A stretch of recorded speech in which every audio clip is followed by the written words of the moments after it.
हातकणंगले तालुक्यातील कुंभोज येथील सौर ऊर्जा प्रकल्पाला ग्रामस्थांचा विरोध वाढत असून या संदर्भात वारणा दूध संघाचे संचालक अरुण पाटील यांनी जनसुराज्य शक्ती पक्षाचे नेते डॉक्टर विनय कोरे यांची भेट घेऊन सदर प्रकल्पाला आमचा विरोध नसून त्या जागेवरती जो प्रकल्प होत आहे त्या जागेसाठी आमचा विरोध असल्याचे सांगितले। यापूर्वी कुंभोजमध्ये सदर सौर ऊर्जा प्रकल्प राबवण्यात आला असून पुन्हा तोच प्रकल्प कुंभोज येथे का? गावाला आवश्यक असणाऱ्या शासकीय इमारती व अन्य सेवा सुविधांच्या साठी जागा उपलब्ध नाही।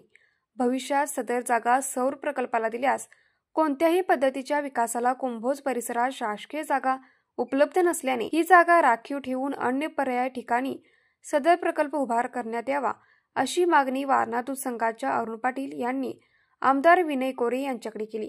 यावेळी आमदार विनय कोरे यांनी जिल्हाधिकारी अमोल येडगे यांच्याशी संपर्क साधून नागरिकांना विश्वासात घेऊन तसेच ग्रामस्थांची बैठक बोलवून सदर प्रकल्पाचे योग्य नियोजन करावे, या संदर्भात लवकरच मुख्यमंत्र्यांशी बैठक लावू असे आश्वासन आमदार विनय कोरे यांनी दिले। यावेळी अमोल गावडे, संदेश भोसले, आदित्य पाटील, राहुल कत्ते, अनिल कोरे उपस्थित होते। न्यूज मराठी 24 साठी विनोद शिंगे, हातकणंगले।